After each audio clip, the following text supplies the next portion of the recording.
You are listening to Unlaced, the triathlon podcast. I'm your host, John Newland, along with Jimmy Newland and Kane Reisner. Today we will be interviewing a special guest who has completed 10 Ironmans with 2 more scheduled this year to achieve a legacy status entry for the Ironman World Championship in Kona. He's also ran at least a mile every day for the last 12 and a half years and counting. Please welcome our guest, Brian Cleven. Woo! Welcome, Brian. Thanks for joining us.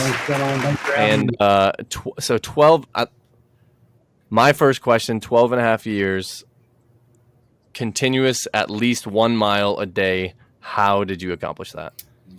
You set the goal. It's something you plan for every single day. You find a way. It helps to have kind of great support from my wife, from my family, but they pretty much know that it's going to happen sometime. A lot of times it's tougher than others if you get a sickness or injury, but if there's a will, there's a way. So when did you first think of this goal of continuing 1 mile? Did it happen where you were running every day and then you saw, oh, I have this many days as a streak, and then I just continued on top of that? Or was this a goal, and is there an end to this goal? Well, there's no end in sight. And it didn't really start as kind of doing a mile every day. It started actually as after I recovered from my first Ironman in Coeur d'Alene in 2010, kind of flew back. I kind of got over a couple little things just from the race. I mean, first time doing the distance, but then basically I decided to run a mile every day. If you run a mile, you're likely going to do something else, something more. I wanted to train for some more events even that year. So a couple of years later, my future wife, kind of my girlfriend at the time, she after we were married, as an anniversary present, she hooked me up with what's called the United States Running Streak Association. And so kind of once it was kind of a formalized thing, then it basically, now it's something I choose to do, but also I sort of almost feel like I have to do, unless there would be something terrible. Yeah. I'm sure that really enshrined that goal and solidified, and now you see it posted, you see competition of other people who have done it. That's really cool. So how did you get started in endurance sports in general, and specifically in triathlons? Did you start with any one of the 3 disciplines, or was triathlons your first intro to endurance sports? So I started with running, but kind of I come from a background, I used to be about probably 50, 60 pounds heavier in high school. Even before that, I was a lineman in football. I started running after I graduated to kind of get better shape. I mean, kind of just get, in a better place, basically. When you don't have the organized sports after high school, you sort of need something that you can kind of turn to, because that was sort of a void that I had. And then from there, actually a family friend encouraged me to do a 5K, because, back in the day, you'd probably have to pay me $100 to run a mile. Whereas he kind of encouraged me. He said, you should do this. You've been doing some running. Come run with me. I didn't really run with him, but I went to the Menominee Waterfront 5K, and I got second place in the Clydesdale division. And that basically, that atmosphere, kind of community, it sucked me in. And I am a very competitive person.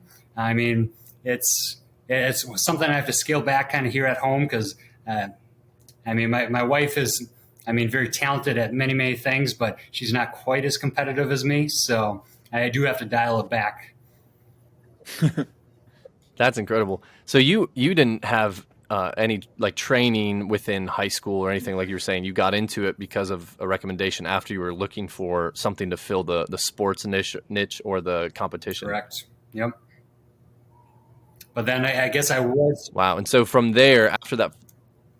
Yep, go ahead. Oh, I was just going to say I was very fortunate, because my college, my undergraduate degree was in athletic training. So I worked with a lot of athletes. I basically wanted to kind of not only talk the talk, but walk the walk. So I tried to stay in shape, lifting weights, running. But then I trained for a marathon, or first a half marathon, and because you basically check off the boxes as you go. But then kind of from there, things fell into place where I went and I got my master's degree in clinical exercise physiology. So that's basically what last episode when you guys were talking about VO2 max, that was things that we did research projects on, we were test subjects for. I mean, that's basically kind of bread and butter for that type of course. When did that turn into your first triathlon? When did that come about? You said you had started the running. When did the other disciplines get introduced to you? Yeah, so that I swam as a kid. I mean, just for fun. I mean, at friends' houses, biking was something you did to and from Peshtigo and back. Nothing ever competitive. Nothing ever longer than maybe 5 miles. But triathlon came after kind of doing a few marathons. I thought, I should try something a little different. So back then they had what was called the Midwest Sports Events Series, but they offered the Green Bay Triathlon. It was kind of a swim in a man-made pool or a man-made little lake, basically, in Schwabemay Park, right in Green Bay. So I thought, I'm going to try to do that. So I did that. I really liked it. I mean, my transitions were like probably 5 minutes plus for each thing. I was wearing a wetsuit for like a 400-meter swim. And I mean, you learn a lot, but just like that first 5K, it kind of, the atmosphere, the support of people, it kind of just sucked me in. And so I'm like, I can really do something with this. And so I did a couple more sprint triathlons. And then in the past, I had seen the Ironman World Championship on the NBC broadcast. And I thought, if there's women in their 70s doing the Ironman, why the heck can't I do it? So after doing like 3 sprint triathlons, I signed up for Ironman Coeur d'Alene. And kind of a story for you guys to maybe hopefully help motivate you.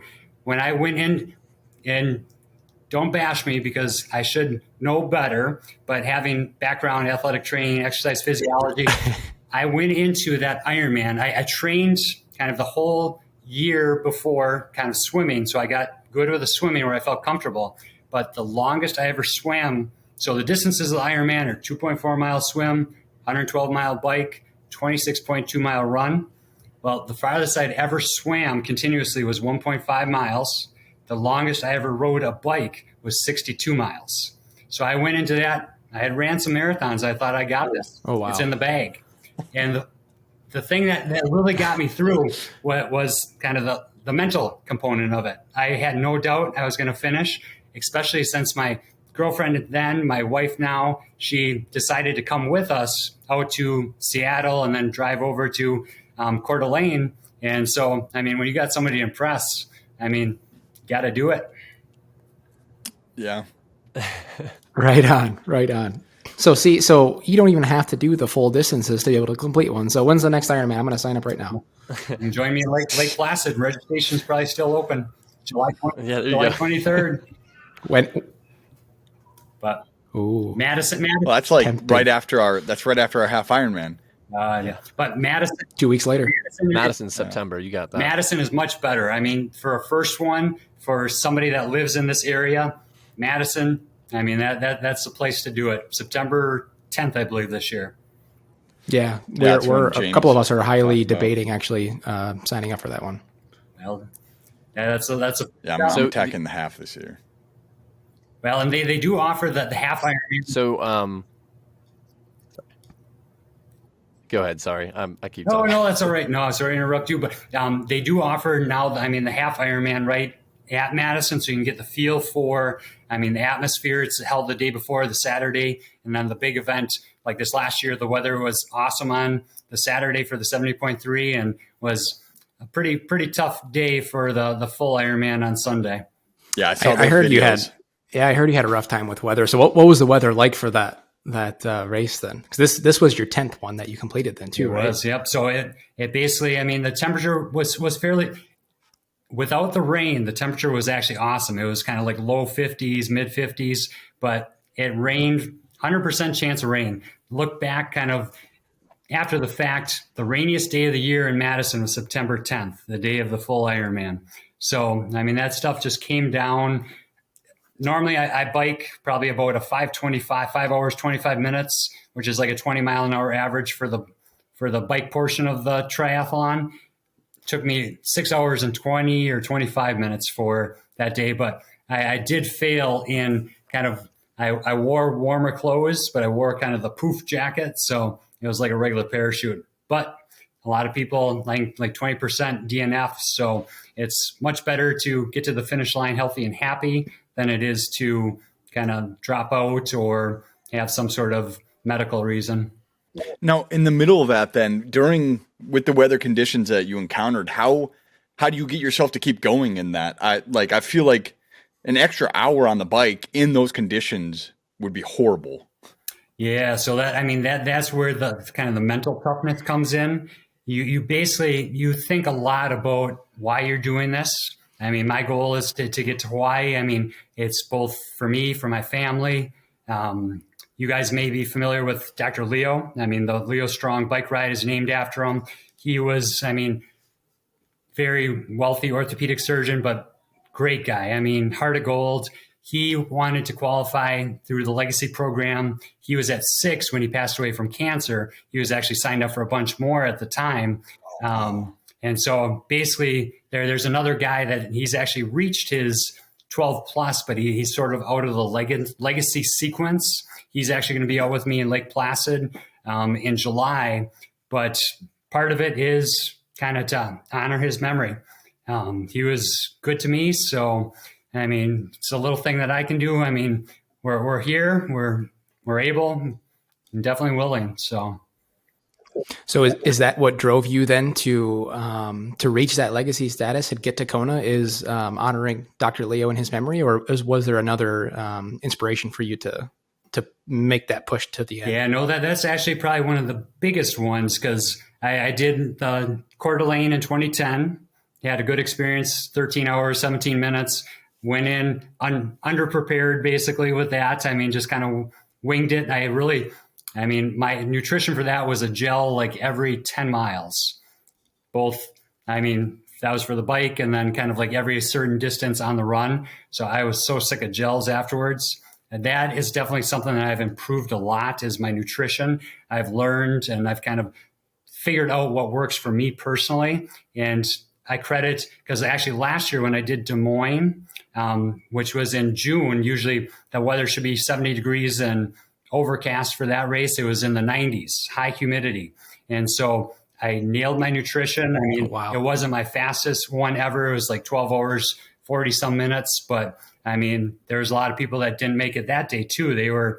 I saw some people getting CPR because they took themselves to that dark of a place. But yeah, to get back to your question, I did 2012 Ironman. My wife did her first one. We actually did the swim side by side, the whole 2.4 miles. That was back in the mass start, everybody went at the same time. So she was nervous and we did it side by side. But after that one, that was actually my best complete full distance at 11 hours, 53 minutes. But I kind of just went back to sprint triathlons, sometimes an Olympic, and I find those more fun. It's kind of something you can do, you can go hard at, but you can recover quick from. Whereas Ironman, it takes a while to kind of get back to, granted, I do my mile every day. The next one kind of sucks after 140.6 miles, but something that, now that I'm smarter, I do my nutrition better. It's not quite as bad. My body kind of has gotten used to it a little bit. Good at taking a beating, I guess. Sure. The body's incredible in the way that it can adapt. So going back to nutrition then, so take, an Ironman, say, Madison, since it's a popular one and it's close to us, what would be your plan for nutrition going into the race, and how does weather impact that plan? Yeah, so I pretty much would stick with the nutrition, no matter hot or cold. Generally more fluids if it's going to be hot, and then definitely some methods of cooling, like kind of a wet towel, dip it in kind of ice water, put ice kind of in pack your jersey with it. But for the nutrition itself, I basically have a set sodium level I'm trying to get per hour, both between sports drinks and also it'd be salt stick fast chews is what I use. So I hit that. I try to get a certain amount of carbs per hour. And then kind of from there, I try to hit the fluid the best I can, because you really have to be regimented. You get to a point, especially on the run, where you don't want to take anything else in. But leading up actually probably is the most important. Because before being an exercise physiologist, I work with cardiac rehab patients. I do cardiac stress testing. I try to instill a healthy lifestyle. So higher fiber, fruits, vegetables. I mean, all those kind of good things that we should strive for. But leading up to a race, I eat like Rice Krispies. I've learned actually from a good buddy of mine that does 24-hour World's Toughest Mudders. He was the one that finished with me in Madison this last edition. And so kind of that has made a big difference, a lot less GI distress. And then as long as I check off the boxes, and I actually put kind of my checklist right on my bike bottle, so it's staring me in the face. I do something at least every 15 minutes, because otherwise, if you get complacent, you're going to fall behind. So kind of having that plan. And I also kind of on that, to the mental component of the longer endurance races, I put kind of some pictures, I put some quotes, things that will motivate me when you kind of get down. And that really I did that even my first Ironman. I had a little collage of pictures, kind of me and my wife doing, or my girlfriend at the time doing races, my parents, different things that were very meaningful to me that were going to drive me to the end. Yeah, it definitely takes a lot of constant in-your-face reminders of why you're doing this to push through to the end of some of those races. I mean, I can only speak from my marathon. But so going back to the nutrition piece then, and from my experience in my marathon, I actually ran into an issue with taking the gels towards the end of the race where I had some stomach distress where I couldn't ingest any more gels in, and I ended up running out of energy towards the end of the race. So have you ever run into a situation like that, and what did you do to combat it if you did? So I've ran into things like that before, but a lot of time, I mean, I've been fortunate. I haven't gotten kind of like the nausea or where I can't take anything in. So in some ways I've been fortunate, but when you get to a point where something isn't working, you basically kind of plan B it, whatever way you're going to. If you need to walk, I mean, for me, my ultimate goal is always, number one, get to the finish line. Number two, get there healthy so you can still walk. You're not being carted off type thing. I mean, how I do in my age group, how I do, basically overall is a bonus. I mean, I always like to be towards the pointy end versus kind of the tail end. That's just my competitiveness. But shorter races, I'm there to win. Whereas the Ironman, I'm there basically to finish with a smile on my face, because that is going to be what motivates people versus kind of that look of death and like, got to drag this guy off type thing, making it look like the worst thing in the world.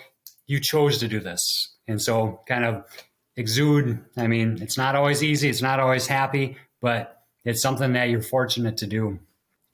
Right on. I'm sure I'm going to have a smile on my face first time I finish one. So going back a little bit, you mentioned you did a swim race in an open or a man-made lake or a pond.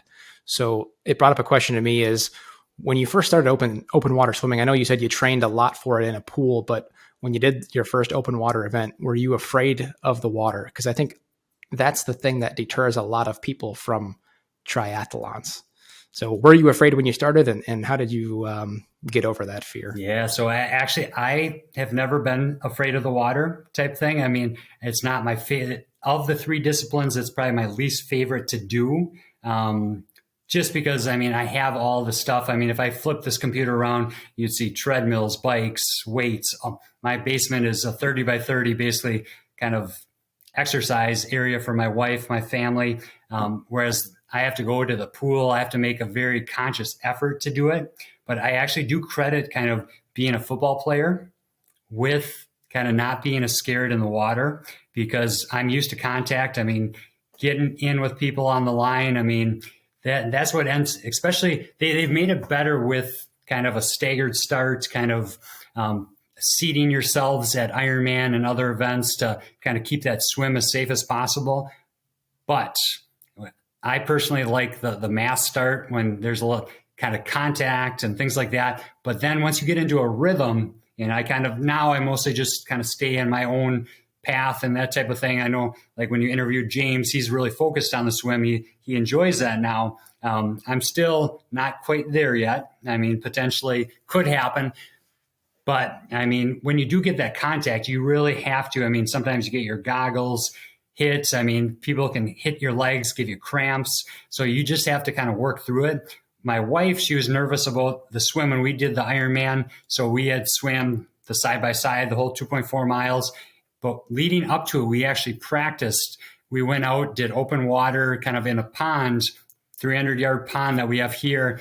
And I would actually kind of go and I would grab her legs kind of in a controlled fashion, just like people would do. I mean, not intentionally, but it happens in a race. And I think that helped get her a little more, I mean, calm and a little bit more ready for that. Because even swimming side by side, we still kind of, I got smacked, she got smacked. I mean, people move. There's all kinds of things that happens in Madison. So it's nice to know that there's other people that dislike to swim as well.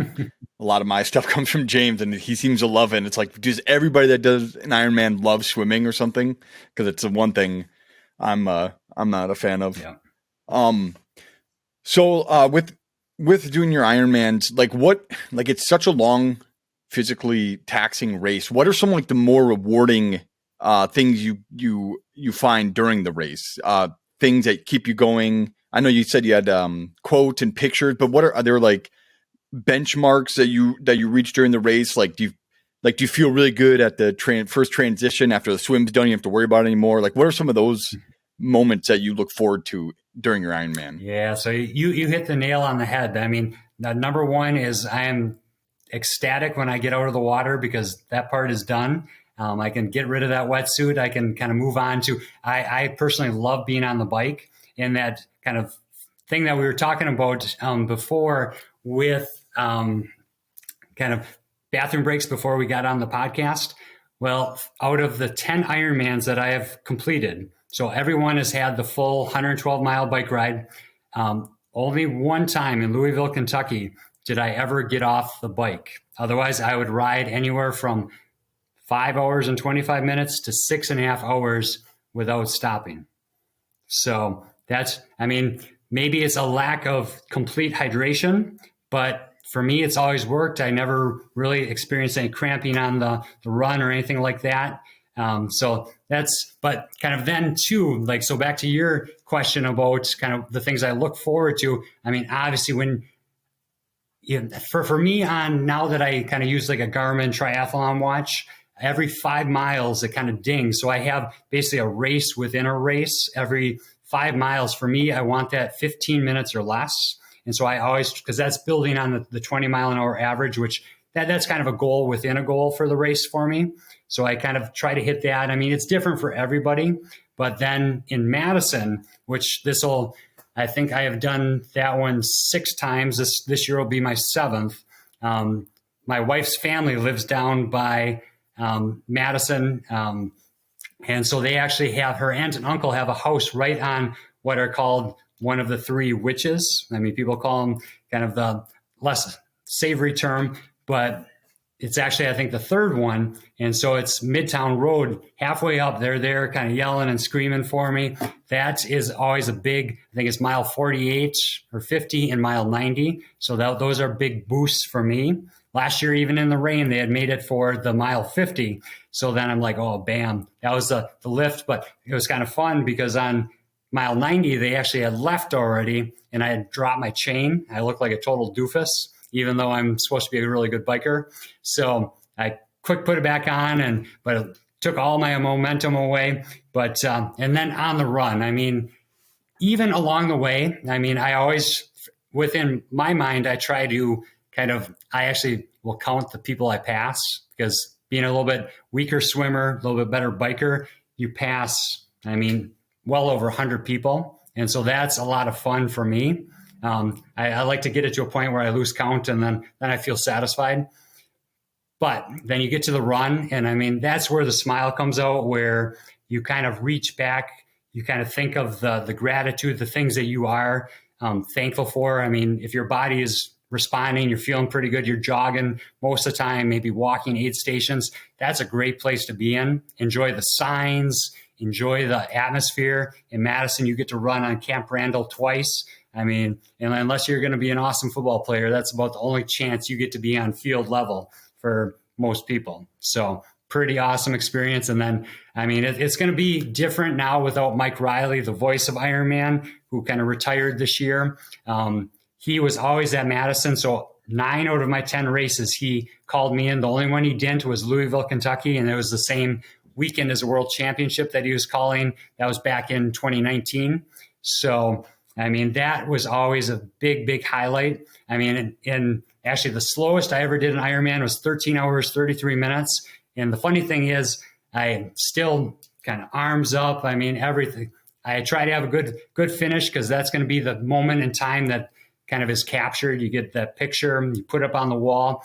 But I actually got featured in an Ironman commercial that was aired during the World Championship at my slowest Ironman, because I finished in the dark, in the lights. And so, I mean, it's not my proudest, but in some ways it is my proudest, because I didn't kind of sulk. I didn't kind of just walk to the finish. It was something, you took it in, you enjoyed that achievement. And that's, I mean, you showed people kind of the joy that you have with the experience.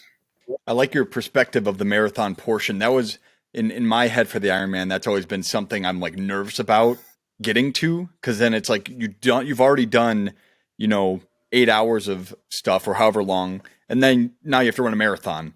And I've always thought, like, once I got to that point, like, I would just be driven down and just not looking forward to it. But it's the perspective you have on it of like looking back on what you've already achieved and kind of taking in everything around you is really uplifting. So on the other side of that, like, you've told us all the good things. What are some of the bad moments that you encounter, or within your past Ironmans? What are some of the bad moments you have encountered through them that push you down and that you had to overcome in a way? Yeah, I mean, probably the worst for me. I mean, I've been so very fortunate kind of with my family, with all the support that I have. I mean, I have very few things to kind of really worry about. I mean, I have people that help me with my bike afterwards, drive me back to the hotel for the most part. I mean, people that just, I mean, steadfast support. But in the race itself, I mean, I feel like the more things you can't control everything, but the things you can control, your attitude, your effort, your nutrition. I mean, unless your body rebels on you on the nutrition, if you can kind of be regimented, kind of just hit that with what works from training with you, you're going to do well. And then it's all about the mental game. And so, I mean, I've had, GI distress, stomach upset, cramping for like actually mostly in the swim, kind of you get hit or something. Since I didn't practice as much swimming, kind of like for the people that aren't as enthused about it, you get kind of once in a while some cramps. You just have to work through it. You actually kind of have to use the mental power and kind of tell your body to relax, find a different way to kind of work through it more with your arms till that loosens up. Sometimes you'll feel something, you'll get like not necessarily a sunburn that comes afterwards if you're not smart on the sunscreen, but you can get kind of like chafing if you don't kind of, or what they call a wetsuit hickey, just because you're swimming an hour and a half, give or take, and the rubbing. So just kind of planning for some of those things. I mean, if I'm probably the biggest thing I would change going back is I would have talked to people that have experience with doing multiple Ironmans. And there's people around the area. I mean, obviously I've done a number. Talk to them, see what they would have done different, what they would have tried. I mean, and for you to kind of mentioning about like the marathon after the big long bike ride and the swim, well, training for these last two that I did in both under 13 hours. I mean, I think both were 12 hours, 44 minutes, 48 minutes for Des Moines and Madison. The farthest I ran training for it was 6 miles. That was the longest I had ran leading up to either race before. And the longest run before that was Madison the year before, the Ironman itself. So, I mean, you don't have to do, I would recommend doing the distances for the bike, for the swim, just to have your muscles used to that. And you really practice the nutrition on the bike portion because it's the longest. And if you don't set yourself up for the run, I mean, big deal. I mean, if your goal is to finish, you jog what you can, walk what you need. My mental game is I jog between the aid stations, and I walk those. I kind of take in stuff. I used to carry a belt on me with a bunch of fluid, but I don't do that anymore. Ironman is set up so well that you really don't need it. You can, as long as you have the most important things. I take some of the fast chews with me, the salt stick, so that I have those, and I have my set thing actually on a wristband so I can see it. And so that's, so the dark moments, I've been fortunate. It's tough, especially crappy weather when it's super hot, super cold, or raining. You just have to have a steadfast resolve, know why you're doing it, and make it happen. Yeah, that's some good insight. It's funny that it's actually incredible about the only running 6 miles to train for the marathon portion. Me training for my marathon, I didn't run up the full 26 miles in training at all, but it just seems like, you would need to at least get somewhere close to that. But I guess with all of the other cardio and endurance style training that you're getting in, you're getting your body used to it. And at that point, it's a lot more about the cardio piece of it rather than the specific discipline that you're doing. So you mentioned in the discussion about chafing. So have you ever had a really bad, this had come up on our podcast in a previous episode. So have you ever had a really bad chafing incident that is memorable to you? You get that once in a while. Especially if you kind of don't, my I guess product of choice is Body Glide. And I use that stuff liberally, but pretty much only before an event or before a big training ride. If you kind of, the night before I do Ironman, I take so I wear kind of a split. I wear tri shorts, and then I have kind of my triathlon jersey that I wear. So any seams, I'll kind of hit those. And I actually, for myself, to be more comfortable with triathlon shorts, I wear like a swim jammer almost underneath, almost like kind of watch people in the Olympics. Except it's not like a Michael Phelps one. It's more like a shorts type thing. It's almost like having boxers on, except basically like the swim variety. And so you get everything, as good as possible. Any place that's going to rub, you kind of make sure you have that set, and that prevents a ton of things. So yeah, I really kind of in the last probably 10 years, I haven't had really any terrible incidents. So fortunate, but also prepared. Right. I was just going to say preparation is the best cure there. I think the reason that you haven't had the incidents is because you've come prepared. So switching gears a little bit here, one of my biggest fears for an Ironman or any long ride specifically is having some sort of bike failure, whether it be a blown tire or some chain issue. You mentioned you dropped your chain.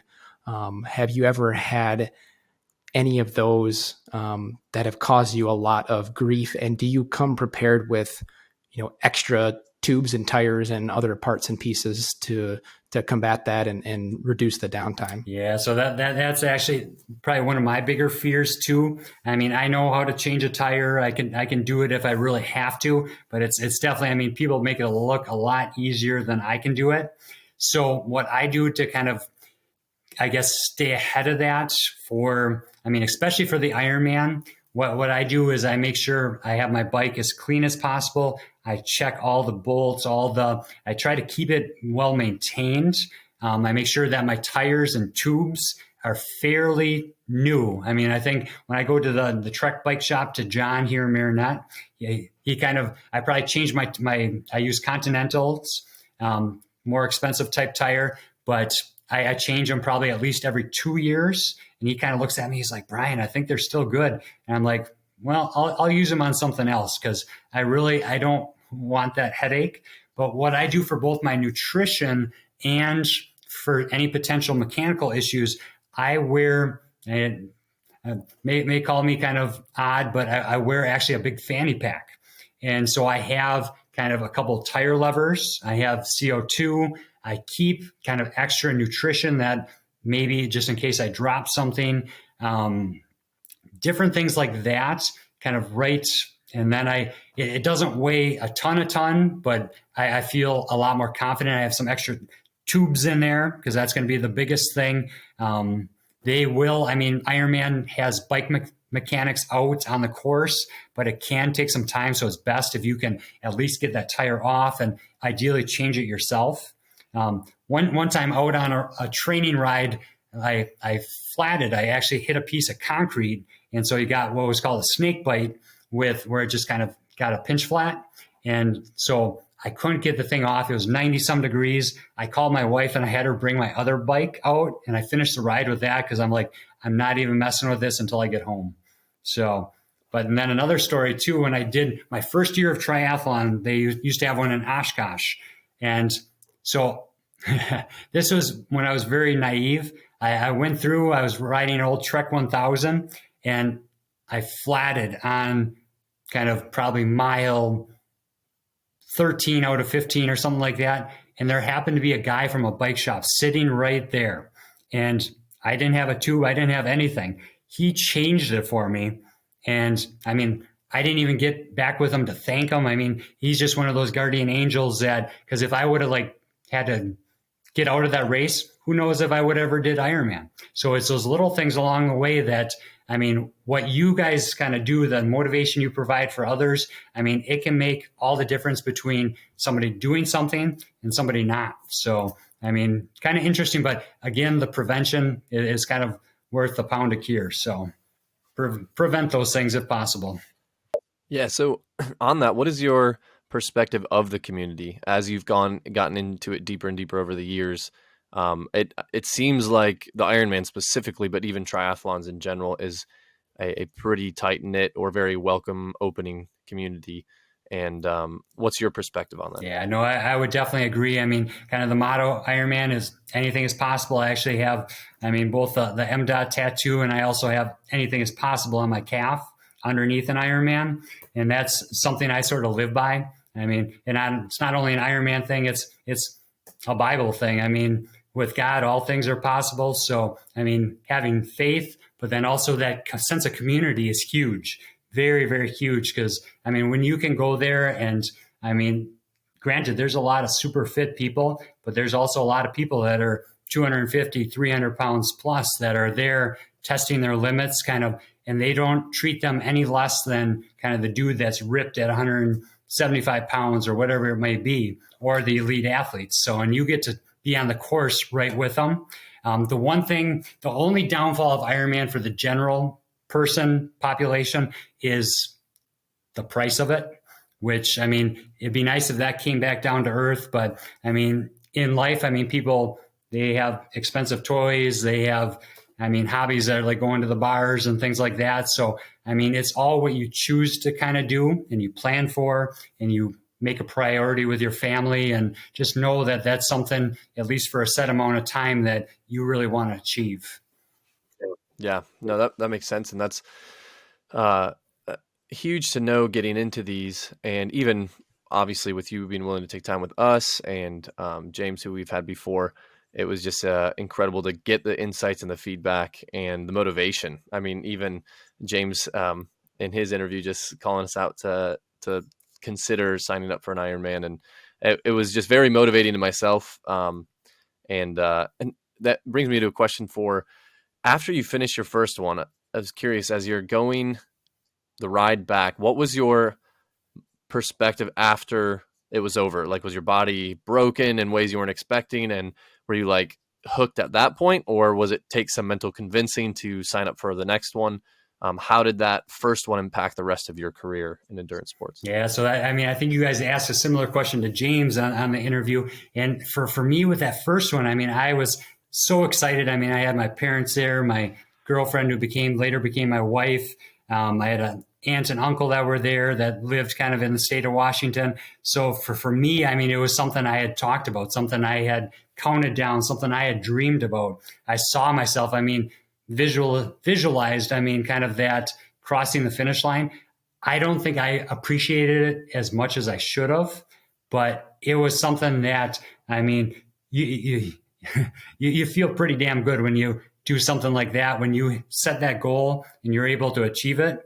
And I mean, I did have some kind of fears, I mean, with not having swam the distance before, not having biked the distance, but I mean, for whatever reason, I mean, I didn't have that much fear. It was mostly, I knew that I was going to finish it. I mean, I really didn't. It's one of those things in life, like you just know you're going to do it. So, but I mean, from there, I mean, it makes so many more things possible. Once you can call yourself an Ironman, a lot of times daily things that you looked at as different. I mean, when you know you can do 140.6 miles in less than 17 hours, kind of alongside all these other kind of somewhat crazy people, I mean, that gives you so much confidence. And when you do it more than once, I mean, even more so. I mean, it's sometimes something at this point where I've done 10 of them, I got 2 more coming. I mean, you really should never, ever take something for granted. But I mean, I almost feel like, and I do try to keep myself in good enough shape where I could do an Ironman tomorrow. If somebody said, Brian, we're paying for you to go to X location. We saw your podcast with the guys and we want to fit the bill for you to go somewhere. I would like to be able to do it tomorrow. And almost, I would say probably 325 days of the year, I probably could do it tomorrow. So that's just the type of shape, but I do build kind of different cycles and things. But yeah, the confidence is huge. So do it. So you were talking about community too, back when we were in John's previous question. And from a previous conversation I've had with you, what are some local community things that you have been doing to try to, reach out to other people to get them involved in this sort of thing? Yeah. So, I mean, last year, well, actually back in 2020, before the pandemic, we were at Bellin Health, we were supposed to launch the Bellin 5K Heart Run in Marinette, which I'm the race director for. We had it basically all set. Registration was going to be open. And then the pandemic really just kind of shut things down. So that took until this last year, till 2022, April 30th. And so we kicked it off. We had over 500 people in the community that signed up to participate, everywhere from age 1 all the way up to 94. So that's something I'm very passionate about. Actually, my wife somewhat inspired me to do that. She took over the Peshko Fire Tower run, the race directing duties, and now shares it with Dawn Lipinski and her husband, Josh. But kind of with a bunch of different, and obviously the Menominee Waterfront 5K got me, which is now kind of Jim Hodge 5K has taken over that basically slot. With those great events kind of being around, I mean, there's some that have kind of went by the wayside, but I'm working very hard towards getting a year-long series. Back when I was really, really big into, I do 20 plus races a year. They had the Do Try Run series kind of in Green Bay in the Valley, and they had incentives. They had a celebration banquet. And for me, kind of being somewhat, very competitive, that just sucked me in so hard. I mean, actually one of the plaques in the background there, actually 2 of them I had won the series in 2014, and then the last year they had it in 2019. So couple of my proudest accomplishments, I would say, but looking to get this Tri-City event series kind of going. Should be kicking off this year, April 29th. And I mean, I helped with public health and then the Healthy Youth Coalition to bring back the Color Run this last October. Back in 2019, their last in-person race, they had, I think, 71 participants working together kind of with that team, using kind of some talent and experience, different resources. We took that registrations up to over 250. So, I mean, you can triple events, give people great experiences. A big thing that we're looking to do is kind of bring like inflatable arch, feather flags. I mean, have where there's good communication, a portable PA system. When you can make kind of a smaller event feel big, that's kind of what I'm looking to do. I mean, my benchmark is the Bellin Run down in Green Bay. I have the absolute fortune to kind of work with the race directors of that event to kind of do mine here in Marinette. But I mean, to bring an experience like that here is something that I would like to help motivate. I mean, one of the big things is getting more kids involved. I mean, you guys have kids, so I mean, getting them, they don't have to necessarily be like hardcore competitive, but just seeing that, well, I can do a running race if I want to. Getting that confidence and that knowledge that, I mean, this is something healthy to do, something there's a great community around it supporting. And so it can give them that positive relationship that can last a lifetime. So that's something that I'm very excited for. I see myself after I kind of make it to Hawaii and kind of complete the Ironman there, that I will invest more of my time. Obviously, well, I still invest a ton in my kids, but I want to get definitely back more to the community and kind of obviously my own children. So That's awesome. Yeah, and let us know too, like all those different events. I didn't know there was even some of those around here, but I would like to either participate or help, volunteer if you need it. yeah. You got any plans for maybe doing a local triathlon around here? I know they have one that's done in Shaky Lakes, I think that's kind of set up. Mm-hmm.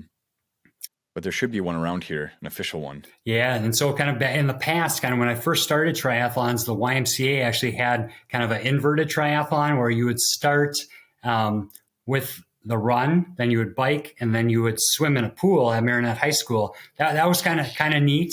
But yes, definitely kind of with the Tri-City event series, I would like to bring, we don't really have a half marathon. I mean, obviously don't have a marathon, duathlons, triathlons. I would like some of those to kind of come. I mean, that's something that's kind of more my long-term goals, but I mean, to have things that are close for people, both when you have a family, I mean, it's not as easy to travel hours and hours. I mean, you don't necessarily, you take enough time away when you do the training. I mean, I always, pretty much my wake-up call is about 3:30 every morning, even the weekends, maybe 4 o'clock.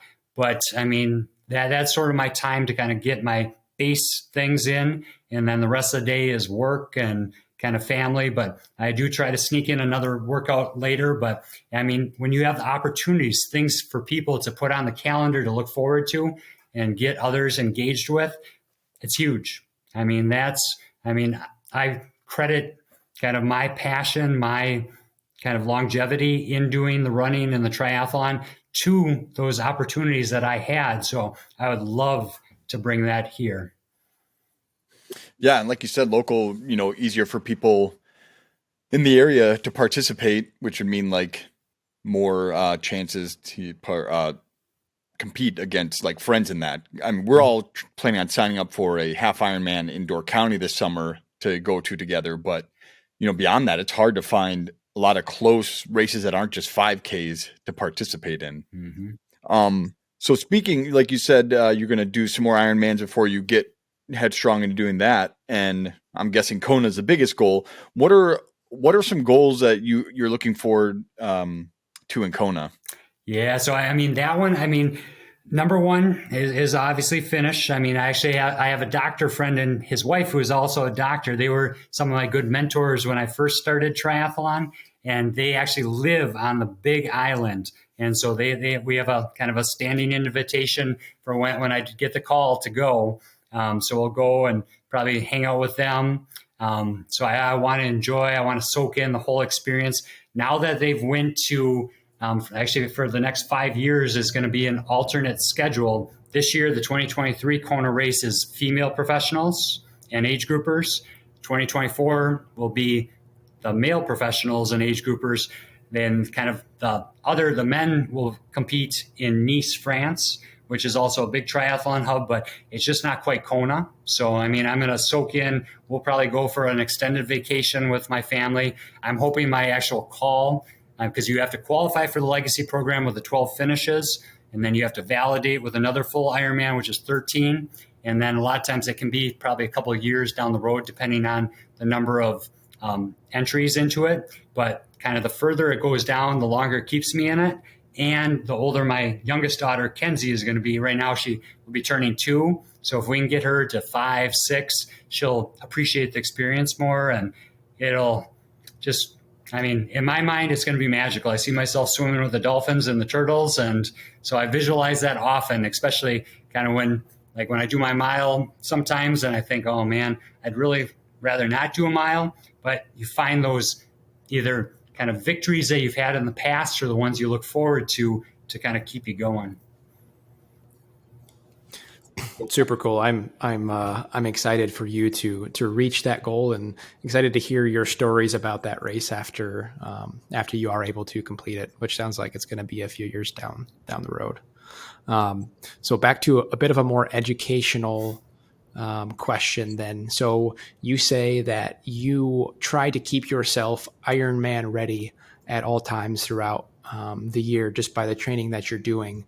So when you have a goal race in mind, how long do you typically plan to change up your training to accomplish that race? Is there anything different that you do, or are you truly 100% peak race ready year round? No. So, I mean, I could go out and probably do like a 14, 15 hour one most days type thing, but to kind of ramp up for the race, I will gradually build. I mean, I try to sign up for races that are kind of with our Wisconsin, Michigan weather, kind of earliest probably June, but preferably like July or September, so you have more time to work towards it.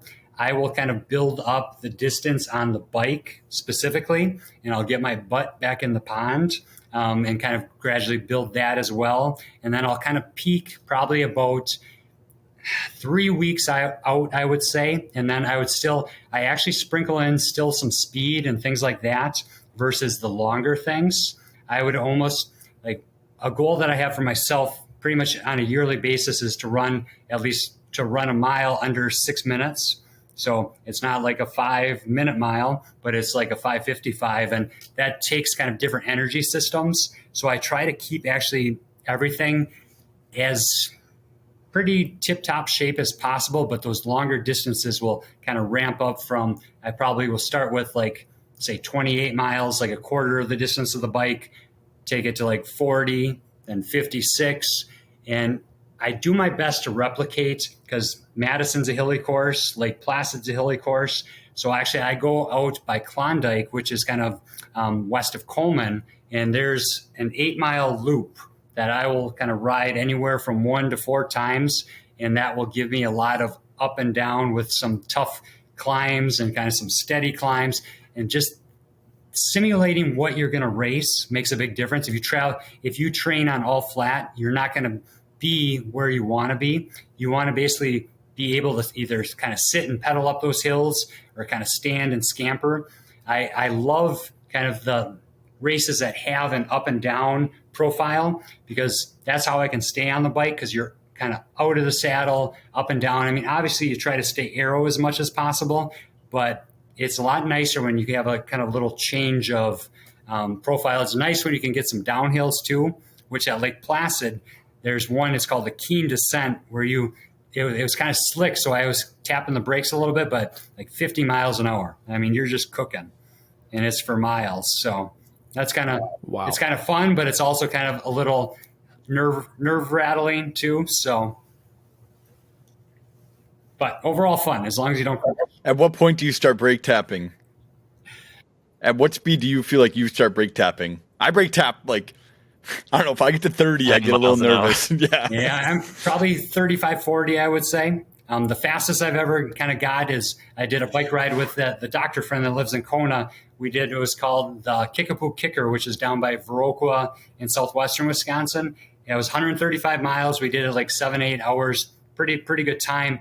But we'd go down some of those, 50 plus, and it's like your bike is just shaking. And so, my fear is more so other competitors than it is myself. I feel confident pretty much with myself, and especially if traffic is kind of closed off on a training ride. I don't do a ton outside. I actually train a lot inside, just because of the safety factor, the time factor. It's mostly kind of the long rides on the weekends building up, because that's one thing in our community. The roads aren't super wide. Sometimes the traffic isn't always the best. You really do have to be super careful with it. So I do try to kind of travel or train on the less traveled roads. And I've had good success kind of when I go west of Peshtigo out towards Coleman. People have been quite good. So happy with that. And then another thing, if you guys do, or I should say, when you sign up for Ironman in Madison, whether this year or in a coming year, get down there, ride the course. My buddy lives down about an hour away, the one that finished with me this year. And we kind of went and we parked in Verona. And then we rode 3 loops of kind of the hard climbs. And that, I mean, gave me a lot of confidence. I felt more familiar with the course, and I think I'll probably try to do that this year. It's a good excuse to get down to see my buddy, and also just a great confidence builder. And I mean, if you guys sign up, I'd be more than happy to kind of lead you through it with my buddy Shane. I might hit you up next year for that. Well, I kind of have a plan set out of how I want to approach the first Ironman, which will probably be Madison, and I'm my plan is for next year. Yeah.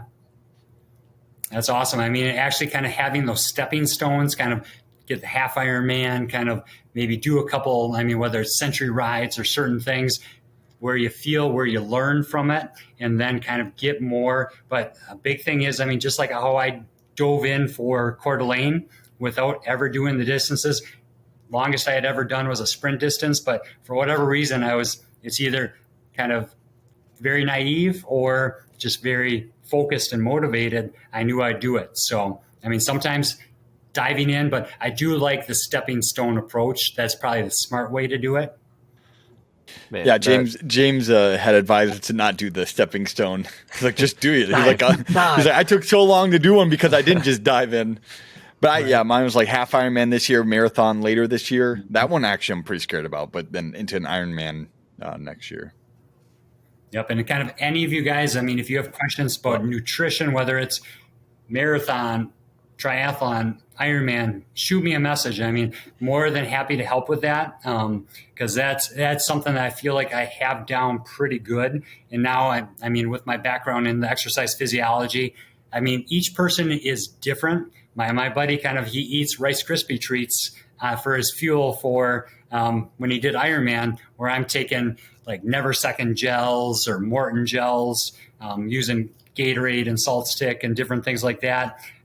He has somewhat of a totally different. I mean, our lead up is similar, but our execution on the day of would be kind of like apples versus pears type thing. So you have to try you have to try different things, and in training and practice, that's the time to do it. Never anything new on race day, because that's where you get into trouble.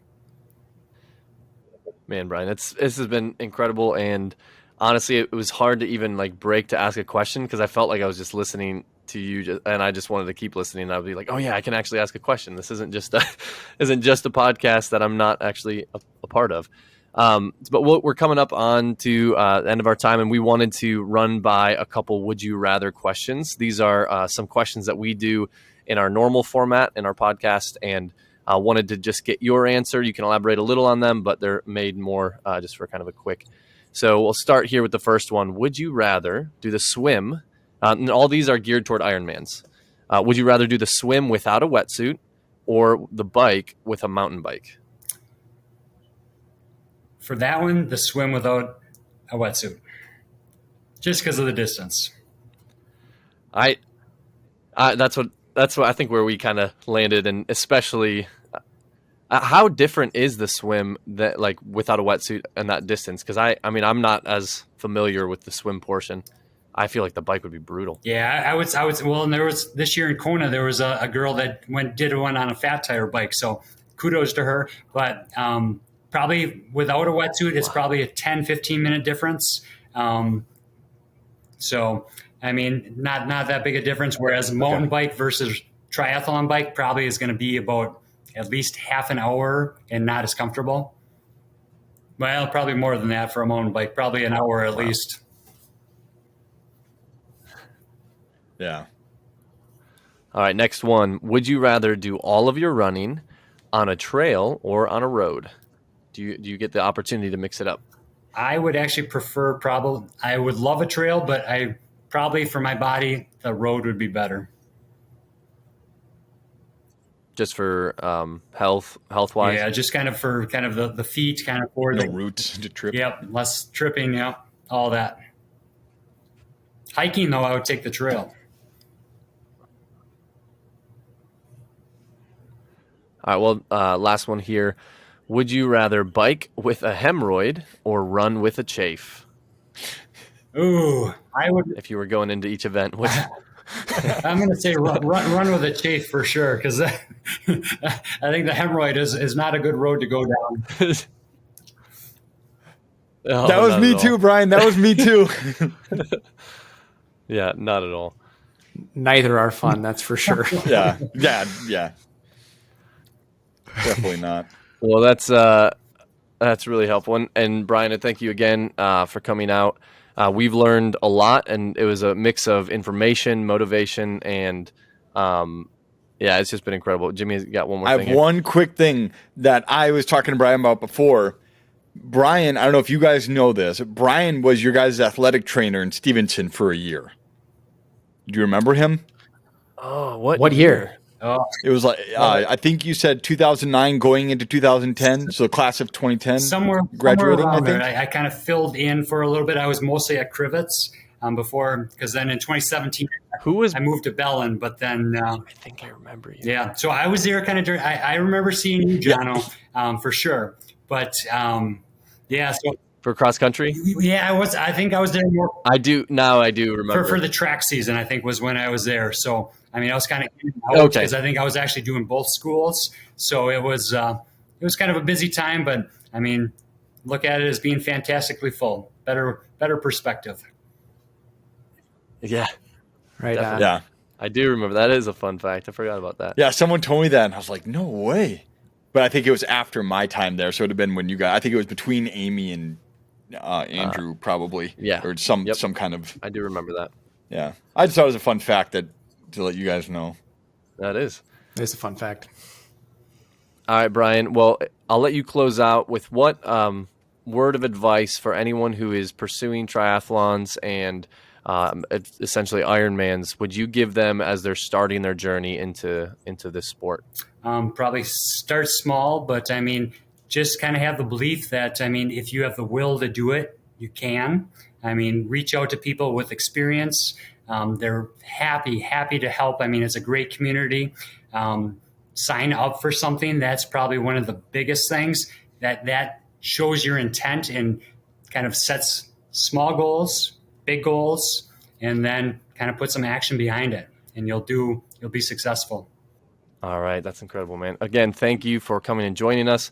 It is always so beneficial to us specifically, and we hope to many who may hear this. Well, you can find this and other podcasts on YouTube at Unlaced Triathlon and on Spotify or any major podcast platform, Unlaced Triathlon Podcast. And this should be coming out soon, Brian, so we'll let you know. And again, thanks for coming out. Hey, yeah, thank you so much. Appreciate it, Brian. It's an honor. I will. Well, thank you, everybody, and we will hopefully see you next time. And then we let the music play and see who gets last. And then someone tries to get the last word in. Who's it going to be? I have the timeline, so I can jump in easy. I can always edit it too.